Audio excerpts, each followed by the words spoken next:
আসসালামু আলাইকুম। আজকে আমি আর আমার বোন মিলে কিভাবে ঘরোয়া পদ্ধতিতে নুডলস রান্না করা হয়, এটা আসলে অনেক স্বাস্থ্যকর। কারণ এখানে কোনো মশলাপাতি দেওয়া হচ্ছে না, কিছু করা হচ্ছে না।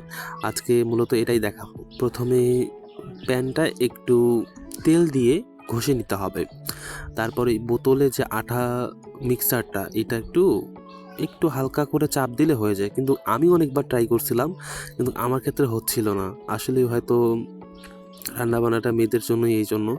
তবে আমি কিন্তু অনেক কিছু রান্না পারি। আমি ওকে বললাম যে, "তুই কর, আমি চেষ্টা করব।" পরবর্তীতে আমিও পারছি। আমার লাইফের এটা বলতে গেলে ফার্স্ট ব্লগ। ওর দ্বারাই শুরু করছিলাম। সবাই আমাদের সাপোর্ট করবেন।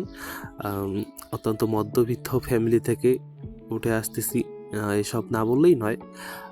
তবুও যাই হোক, বাদ দিয়ে ওসব কথাবার্তা। এইভাবে করতে হবে একটু। আ এ আমাকে দেখালো যে এগুলো অনেক ঝুরঝুরা থাকে। এগুলো ফ্রিজে নাকি এভাবে রেখে ১ মাসের মতো খাওয়া যায়। এখন আমি এই নুডলসগুলো খাওয়ার পর ভাবতেছি যে আমি তাহলে কিনলাম কেন? আসলে নুডলসগুলো মানে এতটা সুন্দর, এই যে চপস্টিক দিয়ে যে নুডলসগুলো খায় কোরিয়ানরা, ওই টাইপের হইছে।